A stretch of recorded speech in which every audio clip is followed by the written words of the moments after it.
मैं थोड़ा क्लियर कर देता हूँ क्या क्या पढ़ने वाले हैं। फर्स्ट ऑफ ऑल आज 27 जो अब मार्च है, और इसके रिलेटेड हम कुछ न्यूज़ हम जो पढ़ेंगे उस थोड़ा मैं आपको डिटेल में एक्सप्लेन कर देता हूँ क्या क्या हम पढ़ने वाले हैं। एक ओवरव्यू ले लेते हैं। सबसे पहले पढ़ेंगे Electral bond scheme. Electral bond scheme, क्योंकि सुप्रीम कोर्ट ने कुछ इस पर अपना फैसला दिया है, तो इलेक्ट्रॉल बॉन्ड स्कीम को देखेंगे उसमें है क्या, इश्यूज क्या थे और सुप्रीम कोर्ट ने उसके इश्यूज के ऊपर क्या कहा है।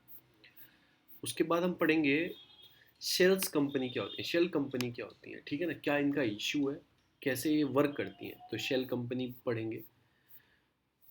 उसके बाद हम जाएंगे आपका N C L T. N C L A T ये नेशनल कंपनी एप्लेट ट्रिब्यूनल होती है, इसका कुछ केस है, इसके रिकॉर्डिंग कुछ केस है, तो ये बॉडी कैसे बनी है इसका बेसिक चेक करेंगे। फिर मनी बिल में और फाइनेंशियल बिल टू में क्या डिफरेंस होता है, तो उसको पढ़ेंगे। और लास्ट में पढ़ेंगे फायर सेफ्टी। उसके ऊपर एक एडिटोरियल भी आया, फायर सेफ्टी के बहुत सारी न्यूज़ भी है उसमें, न्यूज़ पेपर में, तो वो सब चेक करेंगे। तो we come back our Hindu newspaper. जो पहली जो न्यूज़ आती है पोल वोट, जो आपके इलेक्ट्रॉनिक बॉन्ड है ना, उनको गवर्नमेंट ने कंटिन्यूशन दे दिया है, परमिशन दे दिया कि कंटिन्यू वो रहेंगे, उसको बैन नहीं लगा है। ऐसा क्यों कहा है, क्यों प्रॉब्लम क्या थी, एक तो आपकी प्रॉब्लम थी, उनकी जो प्रॉब्लम थी वो मैं आपको बता देता हूँ कि प्रॉब्लम क्या थी इन बॉन्ड के अंदर। पहली थी आपकी एनोमिटी बाय द ऑफ बायर, कि ये नहीं पता था कि बायर कौन दे रहा है कौन नहीं दे रहा। तो क्या बोलती है कि ओनली बैंकिंग चैनल से जा रहा है, बैंक से आप जाके खरीदोगे तो बैंक चैनल में आ जाएगा वो नॉर्म्स, तो कोई प्रॉब्लम नहीं है, सुप्रीम कोर्ट ने ऐसा बोला। फिर कॉर्पोरेट जो हाउसेस है वो फाइनेंशियल पॉलिटिकल पार्टी को, मतलब कि क्या कर सकते हैं, जैसे कॉर्पोरेट हाउस जो है कैन फाइनेंशियल कर सकते हैं, किसी पॉलिटिकल पार्टी को फेवर कर सकते हैं, तो उसमें कोई प्रॉब्लम नहीं है, कोई बात नहीं, फुलफिल कर रहे हैं वो, केवाईसी फुलफिल कर रहे हैं। जो केवाईसी है ना आपके, नो योर कस्टमर, वो फुलफिल करने के बाद ही वो पैसा दे रहे हैं, तो एक रिफ्लेक्ट करेगा उसकी कंपनी की शीट पर, कि उसे एक्सपेंस जो है कंपनी की शीट पर रिफ्लेक्ट करेगा। फिर फॉरेन कंट्रीब्यूशन हो सकता है, वो कैसे हो सकता है, फॉरेन जो कॉर्पोरेट्स है, जो फॉरेन की कंपनीज है जो इंडिया में स्टेब्लिश है, देखो ये जो बॉन्ड है हमारा इलेक्ट्रॉनिक बॉन्ड है, एक तो इन्हें इंडिया नहीं खरीद सकते हैं, या फिर कोई कॉर्पोरेट हो या कोई इंडस्ट्री हो जो इंडिया में हो, तो फॉरेन की भी तो इंडस्ट्री होती है इंडिया में, वो भी बाय कर सकते हैं, इन्फ्लुएंस कर सकते हैं हमारा इलेक्ट्रिकल जो इलेक्ट्रोल पॉलिटिक्स है। तो पर भी उसमें क्या लिखा है, इनकॉर्पोरेट इस्टेब्लिश इन इंडिया, वो इंडिया में होना चाहिए ना, only the citizen of India. उन्होंने बोला कि ये ठीक है, इंडिया की है, इंडिया में कोई कंपनी है तो दे सकती है। अगर बॉन्ड मतलब कि ब्रॉड कर दी कि ब्लैक मनी को ज़्यादा, मतलब रीपर्चेज, आप क्या करते हैं ब्लैक मनी का यूज़ करके परचेज कर रहे थे बॉन्ड को, तो बॉन्ड कोई ऐसी चीज़ नहीं है वो ट्रेड हो सके, जिसका ट्रेडेबल हो सके, तो ब्लैक मनी की कोई बात ही नहीं आती है। तो सुप्रीम कोर्ट ने सीधा इसे रिफ्यूज़ कर दिया। जो केस गया था, कोई एनजीओ था, एनजीओ को केस लेके सुप्रीम कोर्ट में गया था कि ये बॉन्ड है, ये सब प्रॉब्लम क्रिएट कर रहा है, तो सब पे उन्होंने एक तरह से आंसर दे दिया है सुप्रीम कोर्ट ने, ऐसी कोई बात नहीं है। तो ये सारे रीज़न थे स्टेट बैंक इलेक्ट्रल बॉन्ड। तो हम जाते हैं शेल्स कंपनी फर्दर, इसमें कुछ प्रॉब्लम है कि further the increase the illegal and इलाइट्स funding political party through the shell company, ऐसा बताया गया है। एनजीओ ने क्या बोला है कि जो शेल्स कंपनी होती है इनसे बहुत फंडिंग पार्टी को हुई है। तो शेल कंपनियां क्या होती है उसके बारे में हम थोड़ा देखेंगे, शेल कंपनी क्या होती है। दूसरी न्यूज़ आती है आपका NCLAT। इशू क्या है मैं बताता हूँ। जो टाटा के साइरस मिस्त्री थे उनको एकदम से निकाल दिया गया था, उन्होंने कुछ डॉक्यूमेंट था जो डॉक्यूमेंट मतलब कि सीक्रेट डॉक्यूमेंट होते हैं कंपनी के, उनको कुछ उन्होंने लीक कर दिया था, किसी दोस्त को बता दिया होगा। तो ये न्यूज़ अब बोर्ड ऑफ डायरेक्टर में गई थी, जो टाटा का बोर्ड ऑफ डायरेक्टर है, तो उन्होंने उनको वहाँ से रिज़ाइन कर दिया था। जो उसकी पोस्ट पे थे, वो MD की पोस्ट पे थे, उनको रिज़ाइन करना पड़ा था वहाँ से, क्योंकि फैसला किसका आया था, बोर्ड ऑफ डायरेक्टर का। तो सुप्रीम कोर्ट NCLAT ने सही बोला था, वो NCLAT में चले गए थे, नेशनल कंपनी लॉ ट्रिब्यूनल में। अब वो उसके बाद वहाँ से भी केस हार गए थे, तो सुप्रीम कोर्ट में चले गए थे। तो सुप्रीम कोर्ट ने भी उनके अगेंस्ट वर्डिक्ट और उनको डिसमिस कर दिया, उनका केस, उनका जो एलिगेशन था उसको डिसमिस कर दिया, कि बोला है कि उनके माइनॉरिटी शेयर है, और बोर्ड ऑफ डायरेक्टर तय करता है किसको MD बनाना है, किसको चेयरमैन बनाना है, और उनके तो माइनॉरिटी शेयर है। अगर उन्हें बोर्ड ऑफ डायरेक्टर फेवर करेगा तो ठीक है, अगर नहीं कर रहा तो ऐसे तो बन नहीं सकते। फिर ये आया कि 2 लोग की मतलब कि सेप्टिक टैंक में डेथ हो गई है, तो आप प्लीज़ पढ़ लेना, manual scavenger and their rehabilitation act है, एक 2013 वाला एक्ट है। इसके अंदर कुछ प्रोविजन दिए गए हैं कि कम्प्लीटली बैन है, जो आपकी मैनुअल स्कैवेंजर कम्प्लीटली इंडिया में बैन है, ये बात याद रखना।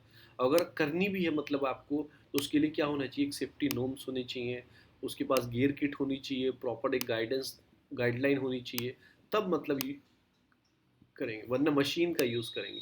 और इंडिया में ये मैनुअल स्कैवेंजर पूरी बैन है, जो गड्ढों को साफ करते हैं, वो सेप्टिक टैंक्स में उतरते हैं तो डेथ हो जाती है, कम्प्लीटली बैन है। तो नो सेफ्टी गियर, ये सब चीज़ें का इशू होता है।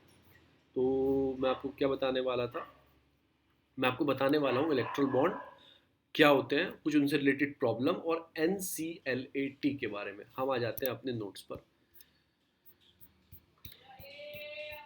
जो नोट्स स्टार्ट होते हैं, पहले आता है इलेक्ट्रल बॉन्ड।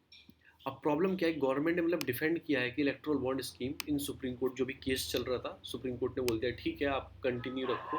ये गवर्नमेंट जो मतलब बॉन्ड लेके आए, स्कीम 2018 में लेके आए थे। ये कैसे आई थी, इन्होंने फाइनेंशियल एक्ट 2017 को अमेंड करके इलेक्ट्रल बॉन्ड की स्कीम लेके आए थे, इलेक्ट्रल बॉन्ड की स्कीम। अब उसमें होता क्या है, electoral bond can be introduce, promote the transparency in the funding and the donation receive by the political party, ऐसा बोला।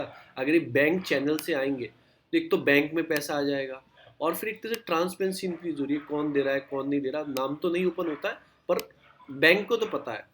फिर केवाईसी करना एक वैलिडेशन है कि जो भी खरीदने जाएगा तो केवाईसी उसे करना होगा, आधार कार्ड देना होगा अपना, तो केवाईसी बेस में वैलिडेशन मस्ट है। इलेक्ट्रल बॉन्ड इज आपके prompt donor, taking bank route से आ रहे हैं तो एक तरह से सेफ ली माने जाएंगे कि आइडेंटिफाई तो कैप्चर हो जाएगा, इनडायरेक्टली तो आइडेंटिफाई कैप्चर हो जाएगा जब केवाईसी हो जाएगा। ये कुछ इसके प्लस पॉइंट थे। अब मैं आपको बॉन्ड के बारे में बताता हूँ। ये एक बॉन्ड होते हैं, मतलब कि आप क्या करोगे, इन्हें खरीद लोगे और अपनी जो आपकी आपकी जिस पार्टी का फेवर करना चाहते हो, जिस पार्टी आइडियोलॉजी आपको अच्छी लगती है, उस पार्टी को आप ये बॉन्ड प्रोवाइड कर दोगे। वो पार्टी क्या करेगी, 15 दिन बाद बैंक में जाएगी और बॉन्ड 15 दिन के अंदर अंदर सॉरी वो पार्टी बैंक में जाएगी और उन बॉन्ड को वहाँ पे जमा कर देगी और उसके बैंक में, उसके अकाउंट में पैसे ट्रांसफर हो जाएंगे उस पार्टी के। तो ऐसा है, हमने बैंक से परचेज किया किसी आदमी ने, उसने पार्टी को दे दिया, 15 दिन का वैलिडेशन होता है, 15 दिन के अंदर अंदर वो बैंक पार्टी जमा कर देगी बैंक में। और बैंक क्या करेगा, उसको उस जिस पार्टी ने बॉन्ड जमा किया उसके अकाउंट में उतने पैसे ट्रांसफर कर देगा जितने का बॉन्ड है। यही सारे बॉन्ड होते हैं। की फीचर क्या है, आप इन्हें 1,000 में एक फॉर्म में, 10,000 की फॉर्म में, 1 लाख की फॉर्म में, या 10 लाख की फॉर्म में, या 1 करोड़ की फॉर्म में खरीद सकते हो। अगर आपको 10 करोड़ के खरीदने हैं तो 10 बॉन्ड 1-1 करोड़ के खरीदने होंगे, 10 बॉन्ड 1-1 करोड़ के खरीदने होंगे। एलिजिबल कौन है, एलिजिबल वो सारे लोग हैं जिनको लोकसभा इलेक्शन में या स्टेट लेजिस्लेटिव इलेक्शन में 1% वोट मिले हो, जिस पार्टी को। अगर पार्टी वो रजिस्टर्ड है आपका, उस पार्टी का रजिस्ट्रेशन भी होना चाहिए। देखो मैं बोलता हूँ छोटी पार्टी बताता हूँ, जैसे बीजेपी है, छोटी नहीं पार्टी है, जैसे बीजेपी है। BJP first of all registered as a political party, वो रजिस्टर्ड है, पॉलिटिकल पार्टी वो है इलेक्शन कमीशन के अंदर में। उसके बाद भी उसे 1% वोट मिलने चाहिए, कोई से भी 2 इलेक्शन में, या लोकसभा के हों या फिर स्टेट के इलेक्शन हो, या MP MLA वाले जो होते हैं, तो उसमें उसे 1% वोट मिलना चाहिए। अगर उसे 1% वोट नहीं मिला, पॉलिटिकल पार्टी वो रजिस्टर्ड है, तो भी उसको बॉन्ड उस पार्टी को नहीं दिया जाएगा। ऐसी इन्होंने कुछ इसमें शर्तें रखी हैं। कोई भी खरीद सकता है, एक पर्सन भी खरीद सकता है, इंडिविजुअल भी आप भी खरीद सकते हो, कॉर्पोरेट भी खरीद सकते हैं, कोई भी खरीद सकता है, दो मिलकर जॉइंटली भी खरीद सकते हैं, तो कोई भी बॉन्ड खरीद सकता है। इलेक्ट्रल बॉन्ड एम क्या है कि रूट आउट करना है कि करंट सिस्टम ऑफ जो चल रहा है लार्जर, जिसमें मतलब प्रॉब्लम अभी क्या चल रहा है, कैश में दे देते हैं पैसा, वो सूटकेस लाओ योजना की तरह, कि पैसा भर के ले गए, गाड़ी भर के पैसा लेगा और डायरेक्टली दे दिया, तो उससे ज़्यादा ब्लैक मनी होती है। अगर एक बैंक चैनल से आएगा तो बैंक को तो इनडायरेक्टली पता ही लग रहेगा कि किसने पैसा दिया। तो ये सारी चीज़ें हैं। बॉन्ड हेल्प कैसे करेंगे, मतलब जो डोनर होगा, डोनी होगा, वो पैसे देंगे, पार्टी की आइडियोलॉजी बढ़ेगी, पार्टी के पैसा आएगा, पार्टी उस पैसे को यूटिलाइज करेगी, किस चीज़ में करेगी, बहुत सारी चीज़ें हो सकती हैं, चैरिटी में भी कर सकती है, बहुत कहीं भी यूज़ कर सकती है पार्टी डोनेशन। देखो कहाँ से आ सकती है, कोई इंडिविजुअल देखता है, कंपनी दे सकती है, आपका आपका अर्बन मतलब कि फैमिली दे सकती है, मतलब Hindu undivided family, religion group कोई भी दे सकता है, चैरिटी कोई भी कर सकता है। उस पार्टी फिर क्या करेगी, आगे जब उसके इलेक्शंस आएंगे, उसको बढ़ाने के लिए, पैसा यूटिलाइजेशन करने के लिए उसमें यूज़ करेगी पार्टी और सीट जीतेगी। अब कंसर्न्स क्या थी, प्रॉब्लम क्या थी, कुछ तो मैंने आपको बता दी। एक तो लैक ऑफ डिस्क्लोज है, मतलब बहुत प्रॉब्लम है कि पता नहीं लगता किसने किसको पैसा दिया। फंडिंग इवन मोर ओपेक, मतलब एक तरीके से फंडिंग प्रॉब्लम क्रिएट कर रही है। Legal channel of the company to round up the tax haven मतलब जो इसमें ये टैक्स हेवन वाली जो बात आई है, इसमें शेल्स कंपनियाँ आती हैं। सेल्स कंपनियाँ क्या होती है मैं आपको बताऊंगा, नेक्स्ट वाली स्लाइड में वही आएगा सेल्स कंपनियाँ। तो वो क्या करती हैं, वो फंडिंग करती हैं, ठीक है ना कहीं बेनिफिट भी लेती हैं पॉलिटिकल पार्टी से, वो भी एक प्रॉब्लम आ जाती है। फिर इन पे कोई कैपिंग नहीं है, कैपिंग हमने कैपिंग को हटा दी। कैपिंग किस चीज़ की थी, पहले क्या था कि कोई कंपनी है उसे 3 साल का प्रॉफिट चेक किया जाएगा, उस प्रॉफिट का वो 7.5% तक पैसा दे सकती है। जो उसके 3 साल का प्रॉफिट है किसी कंपनी का, वो कैप भी हमने हटा दिया। तो कितनी फंडिंग करें, चाहे वो 10 करोड़ रुपए दे, 100 करोड़ रुपए दे, भाई इनडायरेक्टली तो पॉलिटिकल पार्टी को पता होता है, डायरेक्टली पता होता है कि 100 करोड़ के बॉन्ड कोई बिजनेसमैन लेके गया और बोलता है जाके हमारे होम मिनिस्टर से, सर ये 100 करोड़ के बॉन्ड है पार्टी को देना चाहता हूँ।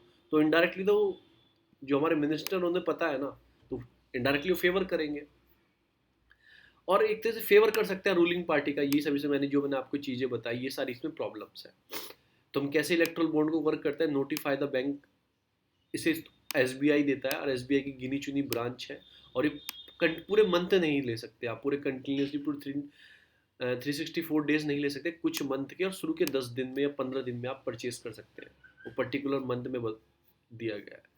नोटिफाइड बैंक से मिल सकते हैं। Donor by electoral bond using the cheque और डिजिटल पेमेंट से ही आप ले सकते हैं, या चेक देना होगा, ऐसे नहीं आप कैश लेकर जब बोलोगे। Donor give a party in his choice to bond, किसी पार्टी को दे सकता है। स्पेसिफिक टाइम फ्रेम वही 15 दिन का जो मैंने आपको बताया। Party deposit bond in the account, मतलब जैसे वो पैसा देगी तो उसके अकाउंट में डिपॉजिट होगा, डिटेल, ठीक है ना, वो डिटेल भी थोड़ी इलेक्शन कमीशन को देनी होगी। शेल्स कंपनी क्या होती है, छोटा सा आपको बताता हूँ। जैसे मैंने एक कंपनी रजिस्टर्ड कराई और वो फिजिक कंपनी मैंने बनाई और मैंने उसका ऑफिस नोएडा किसी कहीं भी एनसीआर में स्टैब्लिश किया। पूरा उसका ऑफिस है, प्रॉपर ऑफिस है, प्रॉपर उसमें मेंबर है, हर चीज़ है। पर शेल्स कंपनियां क्या होती हैं, इनका ना ही इन्होंने कंपनी तो है, बस वो नाम की कंपनी होती है, ना उसका कोई ऑफिस होता है, ना कोई प्लेस होता है, ना उसको कोई मेंबर होते हैं, कुछ नहीं पता होता है क्या है उसके अंदर। तो उसके कोई फिजिकल फॉर्म में कहीं भी प्रेजेंट नहीं होती है, उसे शेल कंपनी दिया गया है। ऐसी कोई पर्टिकुलर डेफिनेशन नहीं है सेल्स कंपनी की।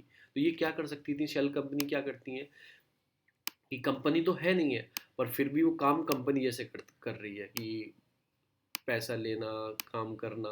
तो उससे क्या होता था, मतलब ब्लैक मनी भी जनरेट हो जाती थी। और फिर ऐसी ऐसी सेल कंपनी को डेवलप करके हमने बैंकों में पैसा डिपॉजिट कर दिया था डीमोनेटाइजेशन के टाइम पे। तो कंपनी के पास है ना इतने लाख तक उनका टैक्स माफ होता है, तो उन्होंने बहुत सारी सेल कंपनी डेवलप करके तो लोगों ने पैसा क्या किया था, डिमोनेटाइजेशन के टाइम पे जमा कर दिया था।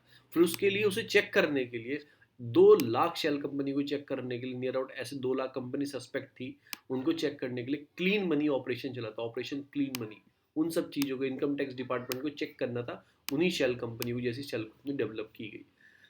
तो ये सारी चीज़ें स्टार्ट हुई थी। अब शेल कंपनियां होती क्या हैं, ये कंपनी होती है typically corporate entity which do not have any active business operation और ए सिग्निफिकेंस एसेट इन देयर आपका पोजीशन। ये सारी कंपनी ऐसी जो मतलब कि एक्टिव बिजनेस में, मतलब ये नॉट एक्टिव नहीं रहती है, मैंने बताया ना फिजिकल फॉर्म में प्रेजेंट ही नहीं होती है, बस पेपरों पेपरों में होती है।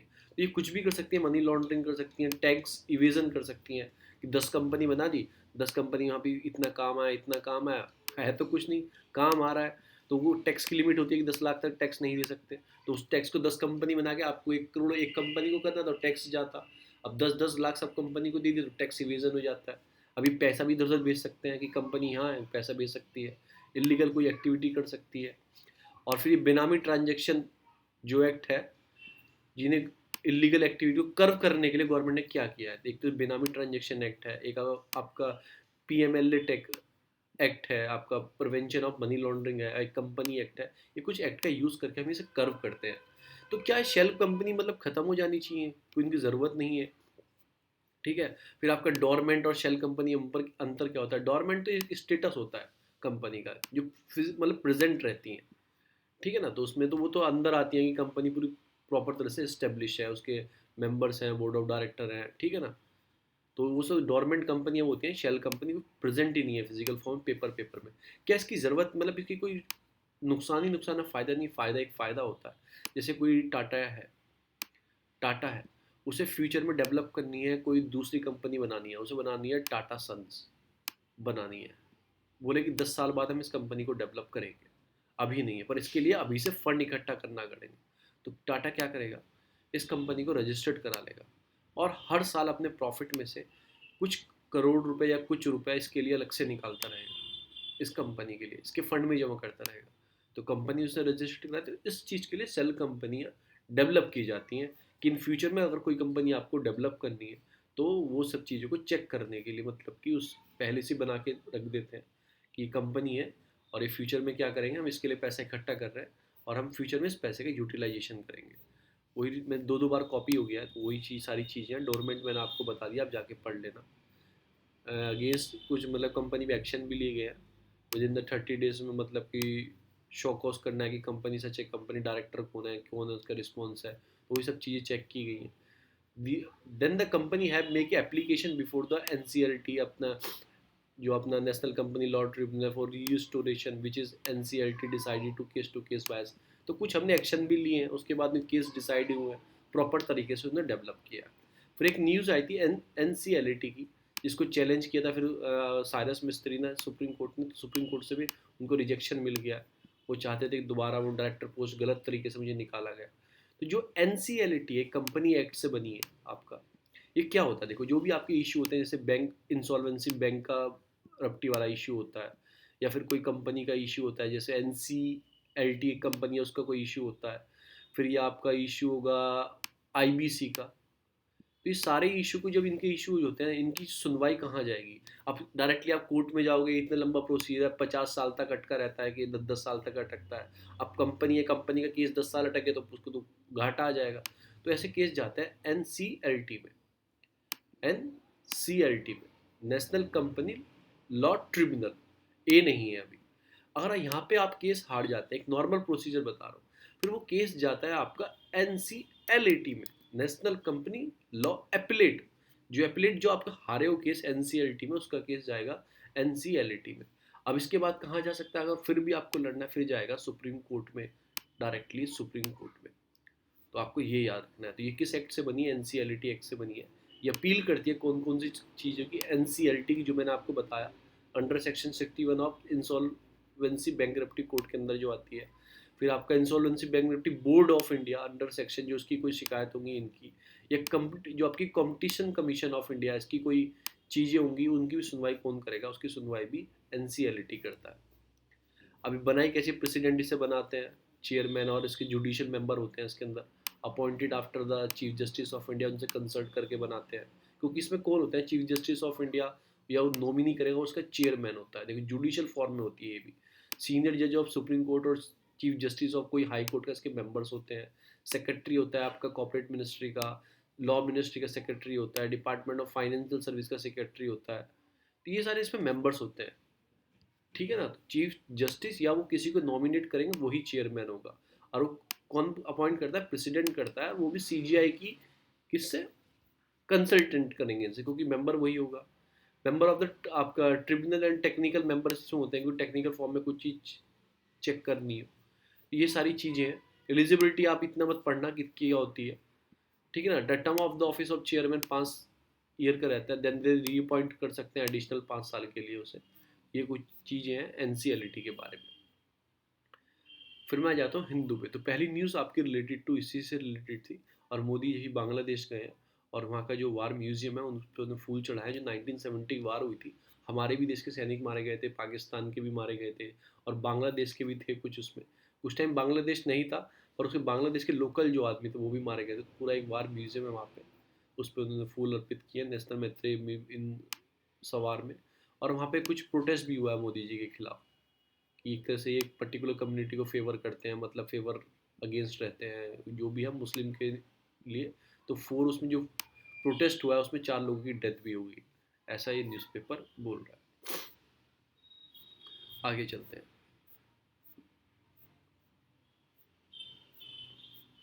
लॉकडाउन स्टार्ट हो गया, केसेस इंक्रीज होने स्टार्ट हो गए हैं। महाराष्ट्र में 8 से 8 बजे तक का लॉकडाउन स्टार्ट हो गया है। बहुत सारी स्टेट में कंपलसरी कर दिया है कि आपको कोविड रिपोर्ट चाहिए, ये सारी चीज़ें। तो प्लीज़ बी सेफ रहिए घर में। पहले जो न्यूज़ आती है वो आती है आपका इन हाउस सीक्रेट, जो आपका कॉन्फिडेंशियल रूल था। अभी क्या आता है कि न्यू जो हमारे एन बी आपके रमाना है, आपका रमाना है, उनके खिलाफ मतलब एक एलिगेशन आया था। उनको जो आने वाले सी जी आई हैं, या आने वाले 48 नंबर के चीफ जस्टिस ऑफ इंडिया है, जो अभी अप्रैल में अपना चार्ज लेंगे, क्योंकि बोटविली जी का चार्ज खत्म हो रहा है। तो उन्होंने इनका जो सक्सेसर होंगे आपके बोटविल, उन्होंने रिकमेंडेड किया है कौन होंगे, आपका रमाना होंगे।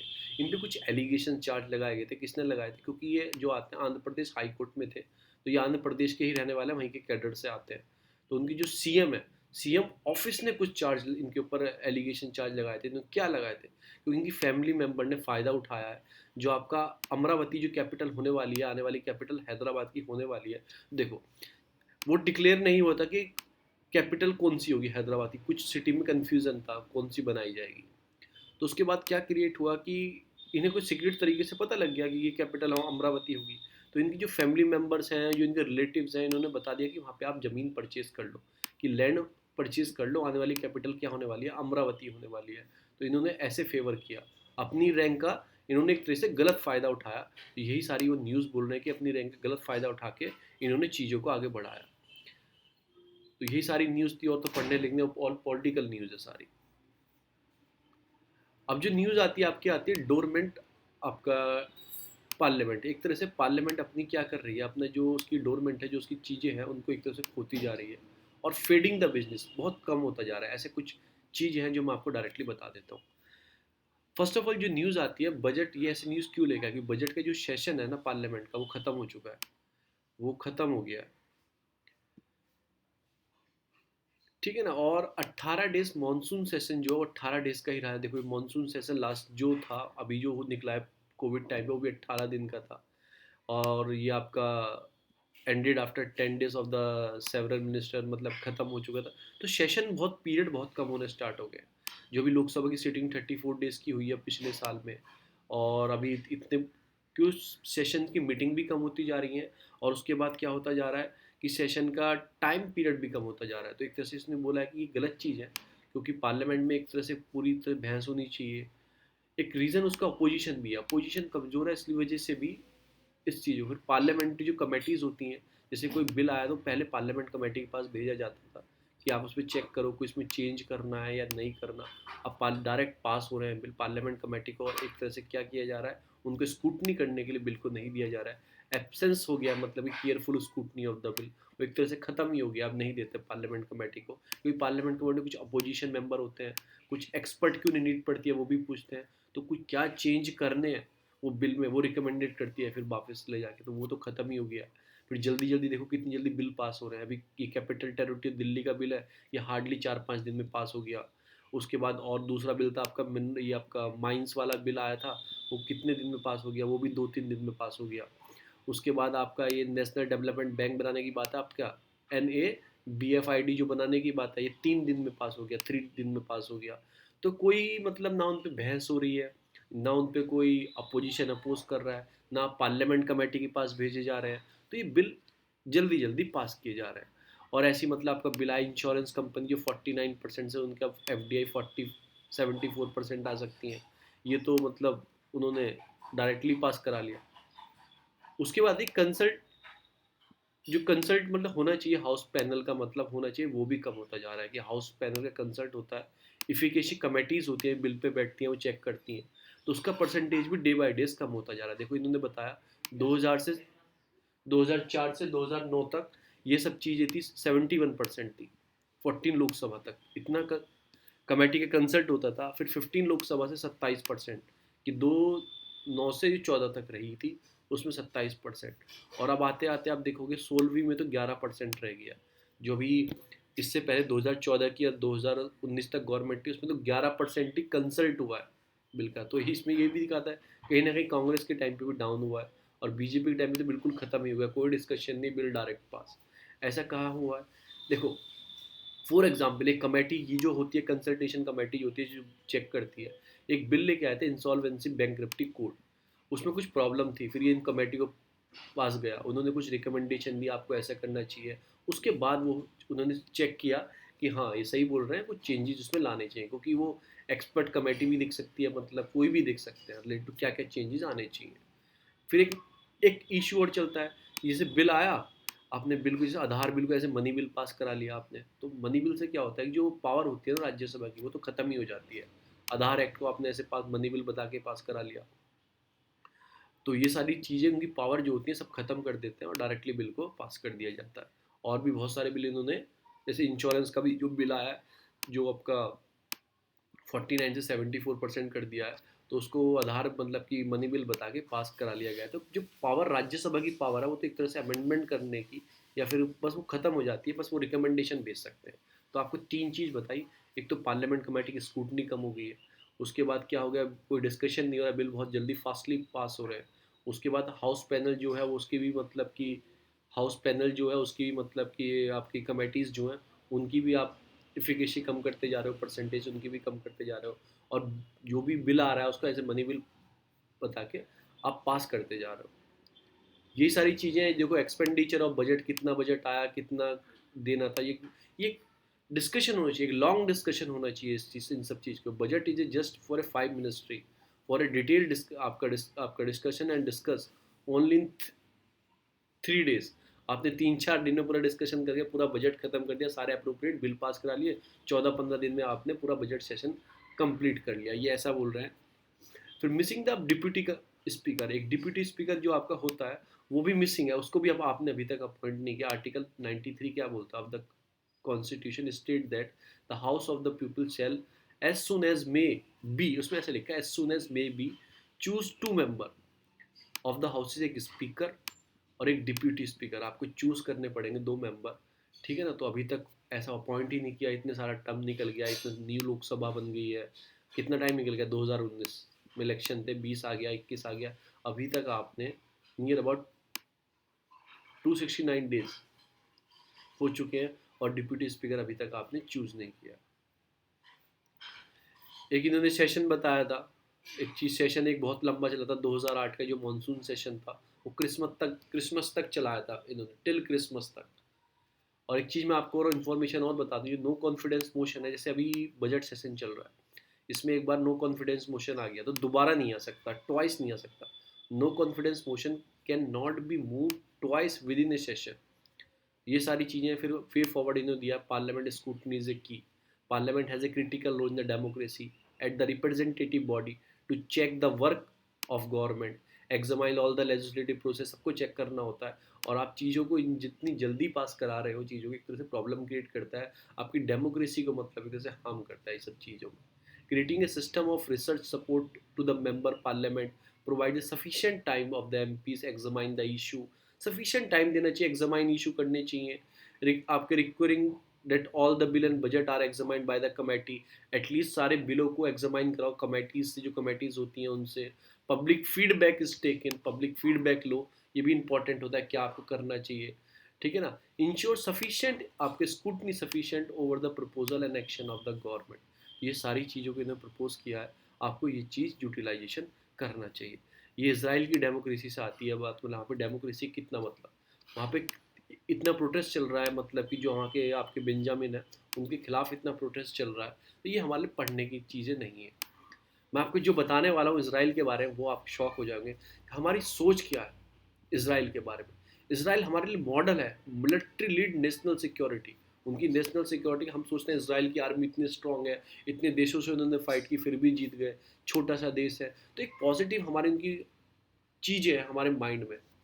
तो ये आर्टिकल पूरा इससे क्या बताना चाह रहा है, इस वाले एरिया से क्या बताना चाह रहा है पूरा आर्टिकल, जो हमारा इंडिया क्या प्रोस्पेक्टिव, इंडिया भी कहीं ना कहीं ऐसे ही वर्क कर रहा है। जैसे कैसे वर्क कर रहा है, एबिलिटी रिटीली हमने सर्जिकल स्ट्राइक की है पाकिस्तान पर, ये कर दिया है हमने, वो कर दिया है हमने, बम गिरा दिया है हमने, चाइना को पीछे कर दिया है।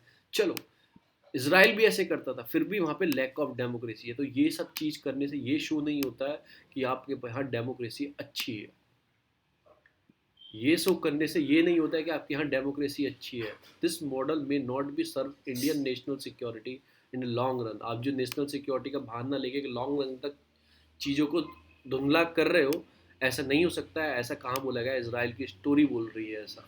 तो इन सब चीज़ों से आपको सबक लेना चाहिए कि आपको कितनी, हमारे जो इंडियंस हैं, मैनी स्टूडेंट क्या सोचते हैं, इसराइल की आर्मी के बारे में पढ़ते हैं और इसराइल की आर्मी स्ट्रॉन्ग है, मोसाद उनकी जो है अंदर, उनकी टेलीविज़न पे देखते हैं हमको, फौदा जो है, ये सब कितनी स्ट्रॉन्ग चीज़ें थी उनकी, आपकी मोसाद, उनकी सीक्रेट एजेंसी है शायद मोसाद, और फिर इजराइल आर्मी कितनी स्ट्रांग है, तो ये मतलब नहीं है आपकी नेशनल सिक्योरिटी के बहाने से आपके अंदर डेमोक्रेसी अच्छी होगी। वहाँ पे प्रोटेस्ट चल रहा है कम से कम बहुत महीने से, तो मैं भी पढ़ रहा हूँ, तो एक डेमोक्रेसी के अगेंस्ट लोग खड़े हैं, तो यही इंडिया को सीखना चाहिए।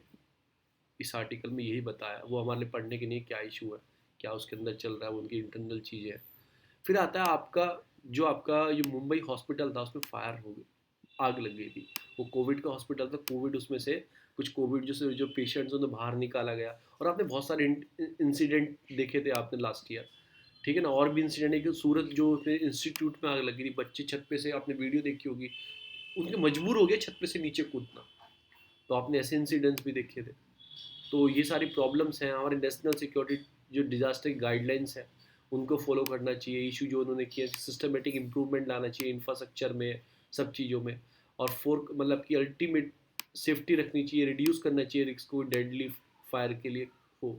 क्वालिटी इंफ्रास्ट्रक्चर, इलेक्ट्रिकल जो आप इंस्टॉल कर रहे हो ना इक्विपमेंट, वो फायर प्रूफ सेफ्टी के हुए हैं, ऐसी चीज़ों को हमें यूज़ करना चाहिए, रिड्यूस करना चाहिए। मतलब कि आपकी जो भीड़ भाड़ इलाके हों, मीट द नीड ऑफ आपका प्रोस्पेरिटी सिटी, उनके लिए जो सिटी इंपॉर्टेंट प्लेस है उनको थोड़ा ध्यान रखना चाहिए। तो मैं आपको सारे इशू पढ़ा देता हूँ किस चीज़ से रिलेटेड, क्योंकि 2 आर्टिकल आया, एक आर्टिकल आगे भी आएगा। तो मैं क्या बताने वाला हूँ आपको, फायर सेफ्टी के ऊपर कुछ चीज़ें।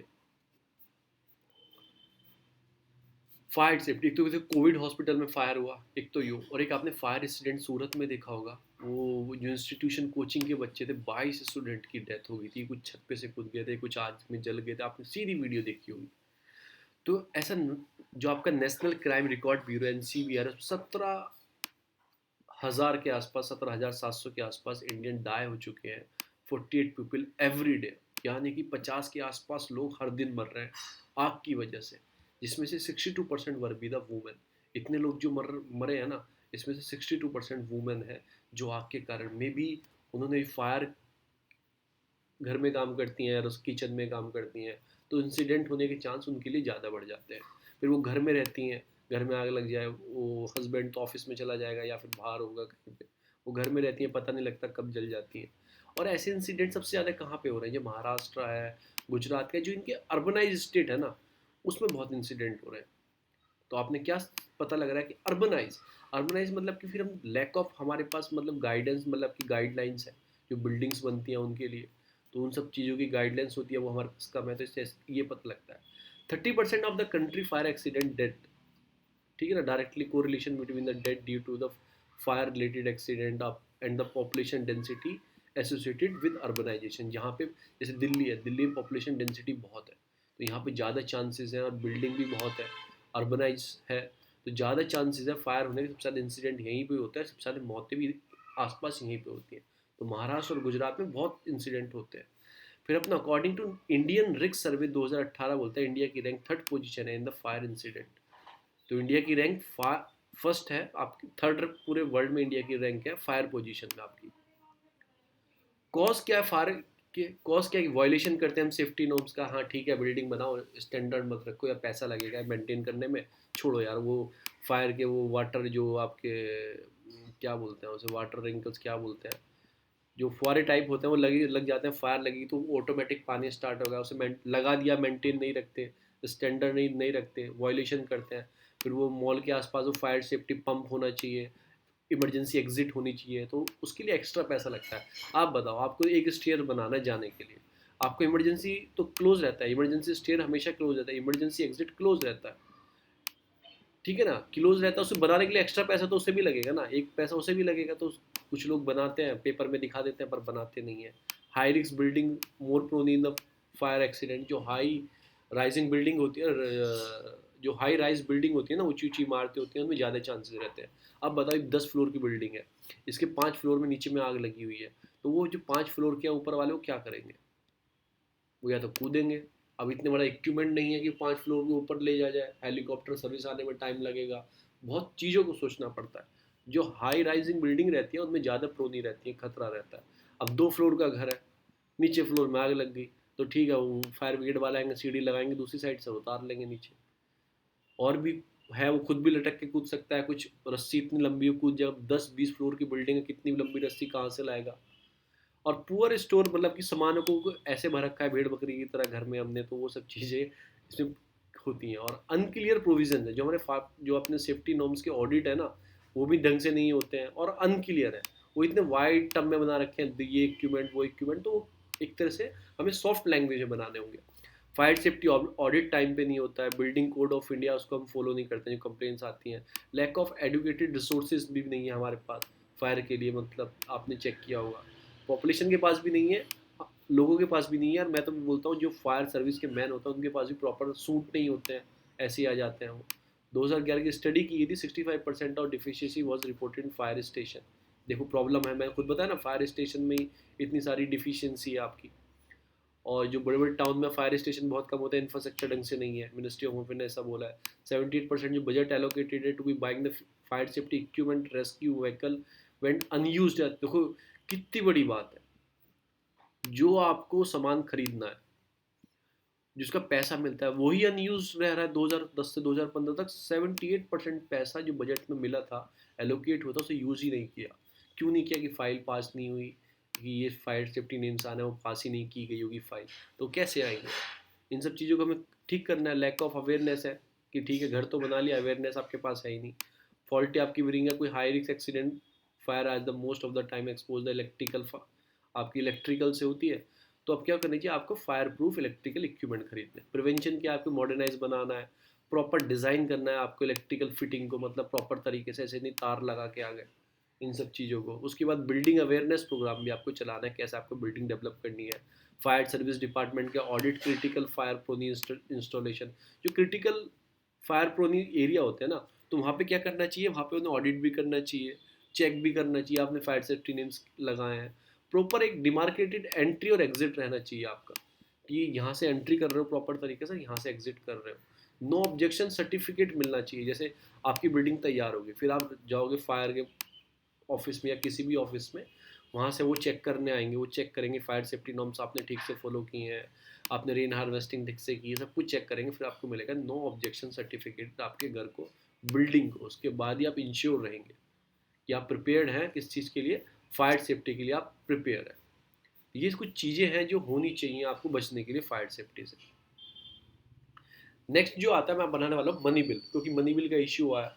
एक तो मनी बिल जो आता है वो आर्टिकल 10 के अंदर आता है, इसमें कोई जॉइंट सिटिंग नहीं होती है जैसे ऑर्डिनरी बिल में होती है। फाइनेंशियल बिल है वो आर्टिकल 117 में आता है, इसमें जॉइंट सिटिंग हो सकती है, और ये ऐसे ऑर्डिनरी बिल है। अब मैं आपको बता रहा हूँ, all financial bill are not a money bill, but money bill are a financial bill. आप फाइनेंशियल बिल लेके आए एफ, ठीक है ना। अब ये स्पीकर के पास प्रावधान होता है उसे मनी बिल डिक्लेयर करना। तो क्या करते हैं, फाइनेंशियल बिल तो आया, अगर स्पीकर ने डिक्लेयर नहीं किया ऐसे मनी बिल, तो ये फाइनेंशियल बिल ऑर्डिनरी फॉर्म में चलता रहेगा। अगर स्पीकर डिक्लेयर करता है इसे ऐसे मनी बिल डिक्लेयर कर दिया, फिर रिकमेंडेशन के पास जाता है प्रेसिडेंट की, वो रिकमेंडेड पहले कर देता है। क्या करने से पहले, इंट्रोड्यूस करने से पहले पार्लियामेंट में रिकमेंडेड करता है, हाँ ठीक है आप इसे फॉलो करो, इसलिए वो रिकन्सिडरेशन के लिए नहीं भेजता है। कभी भी प्रेसिडेंट मनी बिल को रिकन्सिडरेशन के लिए नहीं भेजता, क्योंकि पहले ही उन्होंने हाँ बोला है, उनकी हाँ से ही स्टार्ट हुआ है। पहले इसे रिकोनाइज करेंगे मनी बिल, स्पीकर ने किया, फाइनेंशियल बिल आया फॉर्म में, उसे रिकोनाइज कर दिया मनी बिल, ठीक है, तो अब आर्टिकल 110 में आ जाएगा। तो इसके लिए कोई जॉइंट सिटिंग भी नहीं होती। छोटी चीज़ याद रखना। तो मैंने क्या बताया, सारे मनी बिल फाइनेंशियल बिल हो सकते हैं, पर सारे फाइनेंशियल बिल मनी बिल नहीं हो सकते। तो क्या डिफरेंस है, देखो जल्दी जल्दी जाऊंगा। इसे रिकमेंडेड पहले प्रेसिडेंट करते हैं, इसे भी रिकमेंडेड। फाइनेंशियल बिल भी दो प्रकार के होते हैं, जैसे बताया ना, 1171 एक 117, तो इसको भी प्रेसिडेंट रिकमेंडेशन करते हैं, और इसमें रिकमेंडेशन नहीं होती है सेकंड में। अब आप मुझसे क्वेश्चन करोगे मनी बिल क्या होते हैं, क्या होते हैं, कैसे पता लगेगा? फाइनेंशियल बिल क्या होते हैं, कैसे पता लगेगा? फाइनेंशियल बिल 2 क्या होता है? कुछ पॉलिटी की किताब आप भी उठाना और चेक करना। तो कुछ नहीं है, कुछ भी मनी बिल आने लगा है। आधार कार्ड कैसे लग रहा है आपको मनी बिल? कोई फॉर्म है, उसमें से एक क्लॉज उन्हें पैसे का दिखा होगा कि डायरेक्ट बेनिफिट ट्रांसफर देंगे, हाँ चलो इसे मनी बिल बना दो। तो पॉलिटिकल अपने फायदे के लिए, कि उससे क्या होता है मनी बिल से, आगे आपको पता लग जाएगा। Rajya Sabha does not have power, कि राज्यसभा की पावर ही खत्म हो जाती है रिजेक्शन करने की मनी बिल की। तो ये फ़ायदा उठाने के लिए कि राज्यसभा कुछ रोल ना रहे, क्योंकि अभी मेजोरिटी में गवर्नमेंट नहीं है राज्यसभा में, लोकसभा में तो गवर्नमेंट है, तो मेजोरिटी में है। तो इसकी पावर कर्टेल करने के लिए मनी बिल को बोल दिया जाता है मनी बिल। और बोलेगा कौन? स्पीकर। स्पीकर भी तुम्हारा। तो तुम्हारे पास पावर आ जाएगी और रिकन्सिडरेशन के भी नहीं जाएगा, प्रेसिडेंट ने पहले रिकमेंडेशन दे दिया, प्रेसिडेंट क्यों देगा, अब भैया वो पीछे से दबाव आएगा, वो देनी पड़ेगी। तो Rajya Sabha has a power to amend और रिजेक्ट द फाइनेंशियल बिल, दोनों को कर सकता है। तो फाइनेंशियल बिल दोनों को कर सकता है पर मनी बिल को नहीं। Whether the bill is money bill is not decided by the speaker, जो मैंने आपको बताया। और इधर भी कौन क्लेरिफाई करेगा, अप्रूवल रिक्वायर्ड, इसमें दोनों को करेगा। देखो स्पीकर का काम होता है, हाँ ये फाइनेंशियल बिल है मनी बिल नहीं है, वो पहले बताता है। रिकमेंडेशन मतलब रिकन्सिडरेशन के लिए president of India need to introduce the money bill, उनकी आपकी रिकन्सिडरेशन चाहिए, जैसे मैंने आपको बताया था कि उनकी रिकन्सिडरेशन चाहिए प्रेसिडेंट की इंट्रोड्यूस करने से पहले। डज नॉट, इसमें कोई रिकमेंडेशन नहीं चाहिए, तो इसका मतलब क्या है कि रिकन्सिडरेशन के लिए वापस ये आ सकता है, ये वाला बिल, सॉरी ये रहा, reconsideration of president is needed, financial bill 1 में चाहिए, फाइनेंशियल बिल 1 में चाहिए, मनी बिल में भी चाहिए, पर आपको फाइनेंशियल बिल 2 में नहीं चाहिए।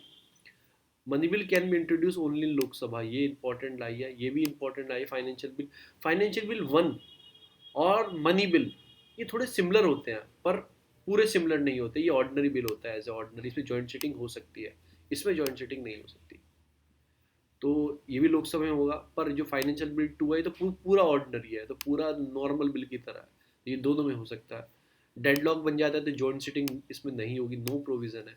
इसमें कोई डेडलॉक बन जाता है on the financial, president can summon, joint sitting हो सकती है, दोनों में हो सकती है। मनी बिल 110 में आता है, ये 117 में आता है, 1173 में आता है। Money bill is only dealing with the provision of mention of article 110, तो आप वो प्रोविजन जाके पढ़ लेना, पॉलिटी की बुल उठाना, आर्टिकल 110 पढ़ लेना।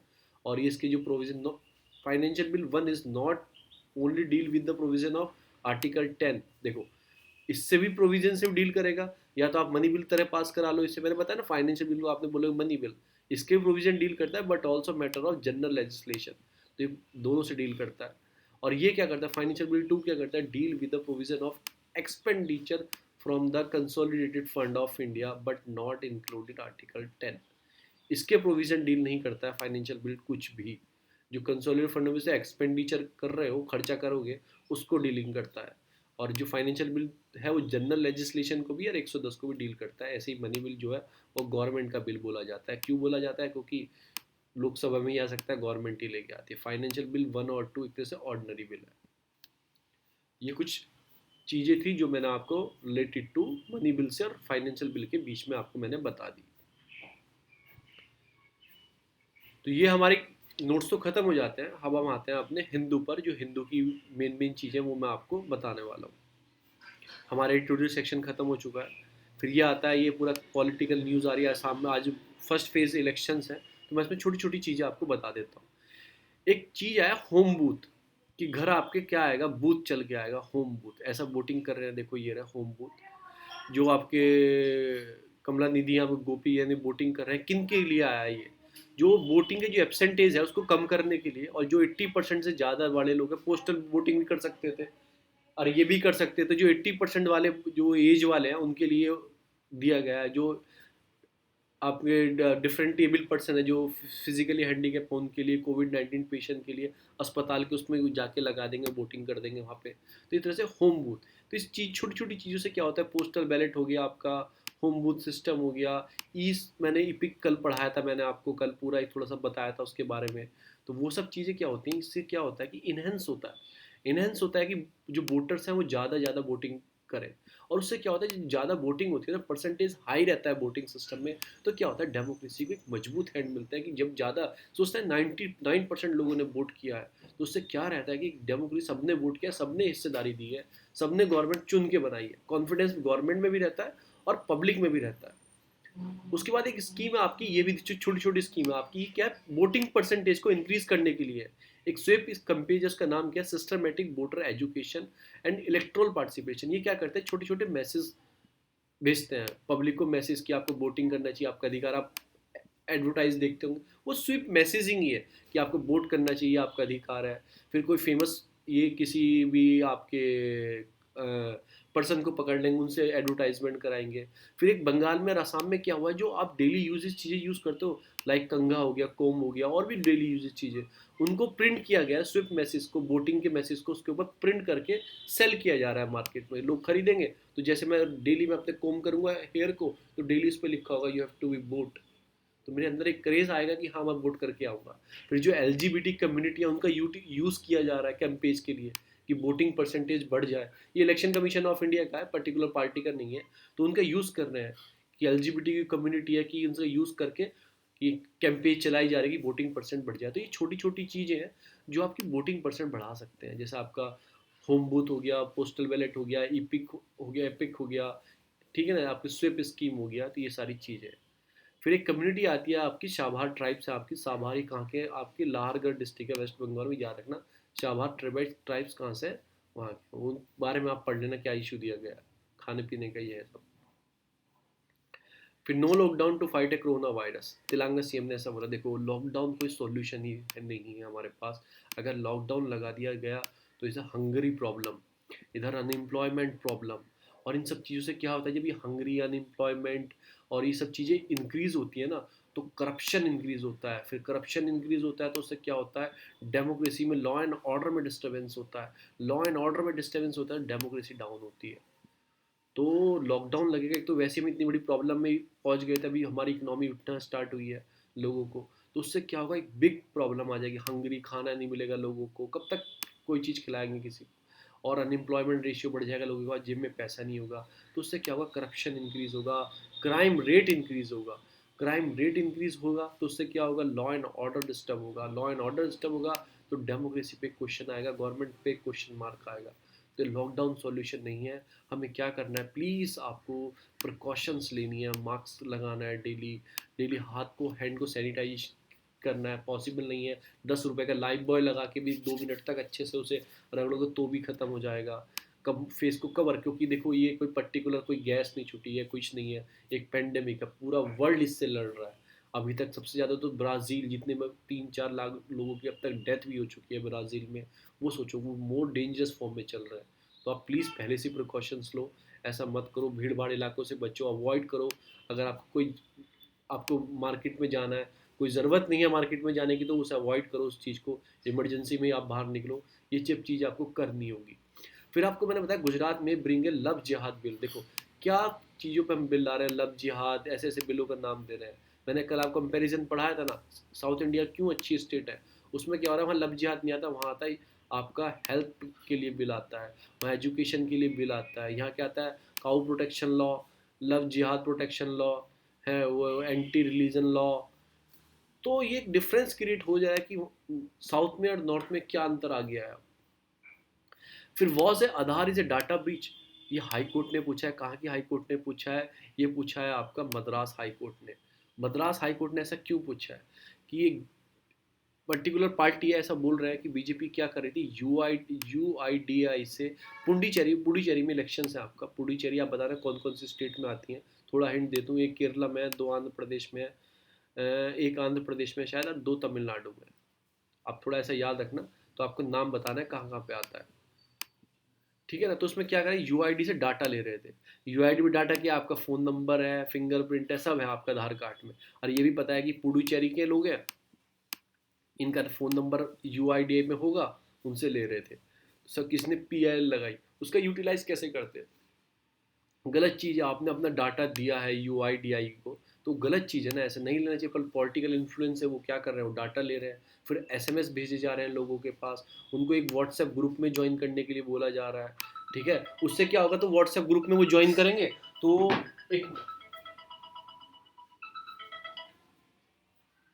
व्हाट्सएप ग्रुप में वो ज्वाइन करेंगे तो उन्हें इन्फ्लुएंस किया जा सकता है। जो स्विंग वोटर होते हैं, स्विंग पॉपुलेशन और स्विंग वोटर क्या होता है कि वो कहीं भी वोट देते हैं, कैसे वोट देते हैं, और बस उन्हें आप इन्फ्लुएंस कर दो।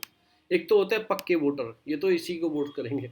एक होते हैं मतलब उन्हें पता नहीं होता है कहाँ वोट करना है, किसे वोट करें। अगर आप इस तरह की कंडक्ट करके, एक्सरसाइज करके आप उन्हें चेंज कर दो, उनके माइंडसेट चेंज कर दो, तो उससे क्या होता है, वो स्विंग हो जाते हैं, उनका माइंडसेट चेंज कर दो, तो उसका यूटिलाइजेशन किया जा रहा है। तो क्या बोल रहे हैं, मॉडल कोड ऑफ कंडक्ट का आपका उल्लंघन है। और उल्लंघन मॉडल कोड कंडक्ट तो गया बाद में, पर जो उल्लंघन है मेरा डाटा, वो मेरा इतना इंपॉर्टेंट डाटा है, मेरा उसमें आंखों का आइरिस है, उसके बाद मेरा हैंड का डाटा है उसमें, उसके बाद फ़ोन का डाटा। आज आप फ़ोन के नंबर निकाल रहे हो, कल को आप फिंगरप्रिंट भी निकाल सकते हो, कल को आप कुछ भी निकाल सकते हो। तो एक डाटा ब्रीच के ऊपर बात आती है, तो ये गलत चीज़ें नहीं करना चाहिए। अभी इंडिया यूएस का जो ट्रेड इश्यूज हैं वो सॉल्व करेंगे, कौन कौन से हैं डिजिटल ट्रेड को लेकर, इंटेलेक्चुअल प्रॉपर्टी को, एग्रीकल्चर, लेबर, क्लाइमेट, इन सब पे चीज़ों बात करेंगे। ट्रेड इशू क्या है, वो जीपीएस, जेंडर प्रोफाइजेशन सिस्टम जो आपका, वो सारे इश्यूज हैं उन्हें सॉल्व करेंगे। फिर देखो दोबारा न्यूज़ आ गई, कोविड-19 हॉस्पिटल में आग लगी थी। ये सारी चीज़ें चीज़ें हैं कि आपको कंट्रोल करना है। बहुत सारे होली है, शब ए बारात है, हार्वेस्टिंग है, ईद उल फितर है, ये सारे फेस्टिवल्स हैं, ये सारे फेस्टिवल्स हैं। उसके बाद उसे कंट्रोल करेंगे। फिर night curfew should be start in Maharashtra tomorrow, ये स्टार्ट हो रहा है 8 से 7 बजे तक। और जैप और AFEF मतलब है कुछ चीज़ें हैं कि आपको लगाया जाएगा कि इससे क्या हुआ है कि जो आपको वैक्सीन लगी है उससे कुछ लोगों में मतलब क्रिटिकल लोगों में 412 कुछ प्रॉब्लम आई है, ऐसा बोल रहे हैं। ठीक है ना, और उसमें 79 डेथ हुई है, मतलब जिनको वैक्सीन लगी हुई थी। पर ये क्या बोल रहे हैं, जिनको वैक्सीन लगी है ना वो हार्ट अटैक के पेशेंट थे, हाई ब्लड प्रेशर के, डायबिटीज़ थी उन लोगों को। तो ये नहीं बोल रहे वैक्सीन से मरे, कोई मतलब कि लिंक नहीं मिल रहा है कि वैक्सीन से मरे। वो बीमार तो लोग थे, क्योंकि वैक्सीन किसको मिल रही है, जो 45 साल से उम्र का ज़्यादा का है और उसे कोई प्रॉब्लम्स है उनको मिल रही है। कोई उनको आपकी कोमोरबिडिटीज़ है उन्हें मिल रही है, कोई प्रॉब्लम है उनके अंदर, 60 साल के ऊपर के लोगों को, चाहे वो 100 साल का क्यों ना हो, तो उनके अंदर बीमारियां हो सकती हैं, उस बीमारी से डेथ हुई है, डायरेक्ट लिंक वैक्सीन से डेथ होने के लिंक नहीं है, ऐसा बोल रहे हैं। फिर इसमें और चीज़ क्या आती है, फिर आती है कि 40% जो RTI rejection did not valid reason. पहली बात क्या कि रिजेक्शन कैसे हुआ, देखो 2019 के बीच में कुछ RTI फाइल हुई थी, इसमें 403 RTI को रिजेक्ट कर दिया गया था। 4.3% RTI को रिजेक्ट कर दिया गया था। उसमें से भी जो रिजेक्ट किया गया होगा कुछ रीज़न बता के किया होगा। जो 4.3% रिजेक्शन था उसमें से 40% का कोई वैलिड उन्होंने रीज़न नहीं दिया क्यों आपने रिजेक्ट किया।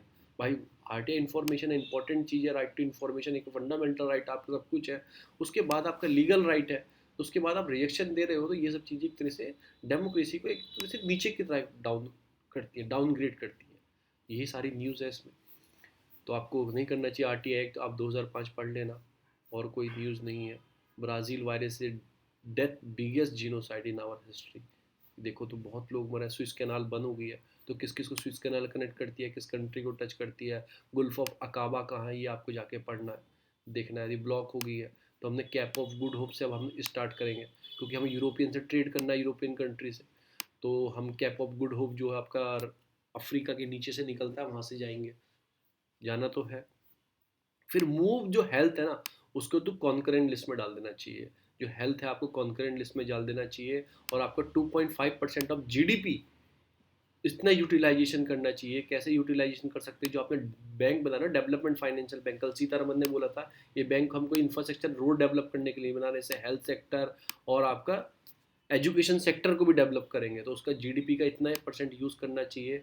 और ये बैंक बना रहे हो इसका भी यूटिलाइजेशन करना चाहिए। ऐसा किसने बोला है, जो आपके 15 फाइनेंशियल कमीशन के चेयरमैन है NK सिंह, इन्होंने बोला है इतना यूज़ करना है आपको प्राइमरी हेल्थ केयर के लिए। और आपको एक कॉन्करेंट लिस्ट में से स्टेट की भी फंडिंग चाहिए और सेंट्रल की फंडिंग चाहिए, तो इम्प्रूव हो सके आपका हेल्थ सेक्टर। ऐसा इन्होंने बोला, ये भी आप पॉइंट लिख सकते हो। जापान फंड करेगा, जो आप अंडमान निकोबार में मेट्रो का एक्सपेंशन कर रही है ना हमारी गवर्नमेंट, तो जापान उसे फंड करेगा। और कहाँ फंड कर रहा है आपका, जापान गुजरात में अहमदाबाद से मुंबई तक एक ट्रेन का बना रहा है, उसमें भी जापान फंडिंग कर रहा है। इतनी ही न्यूज़ थी, थैंक यू सो मच। जो आपको इसकी PDF चाहिए, जो हमारे मतलब नोट्स हैं हिंदू की, जो मैं बेसिक से निकाले, तो आप जो डिस्क्रिप्शन में मतलब ग्रुप का लिंक दिया है उसे डायरेक्टली ज्वाइन कर लेना, और फ्री ऑफ कॉस्ट है, कोई कॉस्ट नहीं है किसी भी चीज़ की। अगर आपको PDF चाहिए जो हाईलाइट्स है हिंदू की, इसकी भी आपको मतलब ये भी PDF चाहिए, तो भी आप उस ग्रुप में जाना, तो मैं वहाँ पे इसकी हिंदू की PDF भी शेयर कर दूँ जो हाईलाइट वाली है। तो थैंक यू सो मच, यहीं पे हम इसे विराम देते हैं।